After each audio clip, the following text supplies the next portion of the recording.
Hey everyone, this is Sarah's Psychology Corner, and I'm the one and only Sarah Vollmer. That's a lie.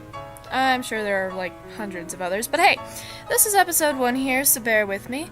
Today I'll be teaching you about the difference between conformism and rebellion. Now remember, this is a short snippet, and you can learn a lot more just researching and reading on your own, as much as that sucks. So what can you expect to learn from this? Well, I did some digging on why some people seem to always do what they're told and why others tend to do their own thing. From what I've researched, the causes are environmental, hereditary, and possibly could be caused by a disorder or condition, but we are not opening that can of worms today. Conforming and rebelling is a personal choice, but what makes someone make that choice? Personal morals, the situations, and development and genetics have huge impacts on how people make decisions. Being a conformist or being a rebel isn't a set character trait, nothing near so permanent. They are just reactions to situations. As Roy Masters states, rebellion is an unreasonable response to unreasonable pressure.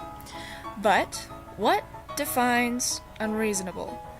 That's different from person to person.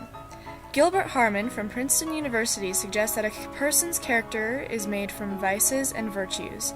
Experiences, role models, peers, and social pressures shape the way we act and what we define as fair, just, honorable, cruel, rude, polite, and any social definition in between. It's the exact same with the kid who yells at the teacher and the kid who smiles and nods. These two kids are both human, and their reactions may be reasonable. Depends on the situation, right? Psychologists Darley and Batson held an experiment in 1973.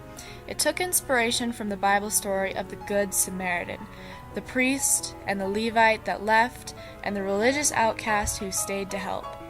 The experiment was set up with a group of test subjects, all who were told to go to a certain room in the college for testing. On the way there, a victim would be slumped in the doorway in need of help.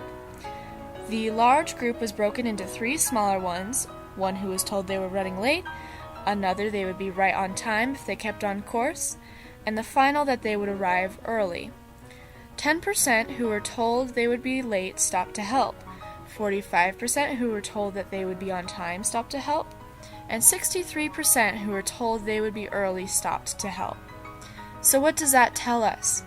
Situations and pressures, as well as our internal stacking of important to unimportant tasks and decisions, lead us to take action the way we do. So the internal and external pressures on a rebel and a conformist are probably different, leading to their different reactions.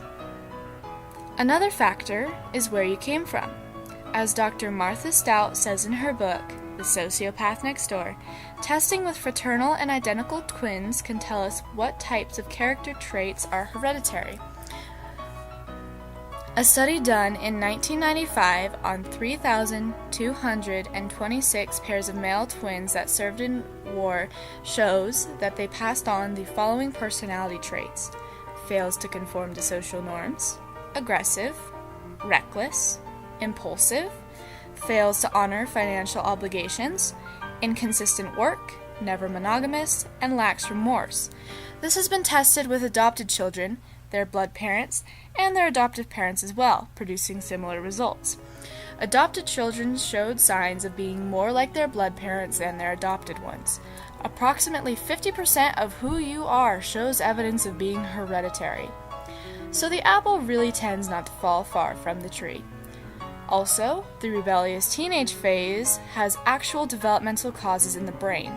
It's linked to developments in the prefrontal cortex, where everything that is you resides.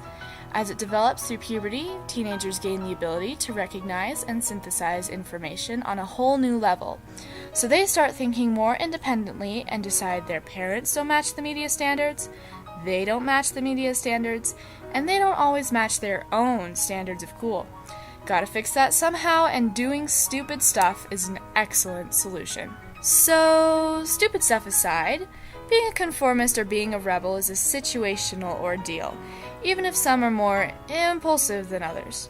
It's all based on the same things that make you one of a kind, even if 50% of that is predicted to be a family heirloom. Being a punk or being a goody two-shoes is nothing more than the way you were raised, who you came from, and how you personally feel about the situation. But go ahead and look through the Works Cited page and the links below if you want to do some fact-checking and read what I read.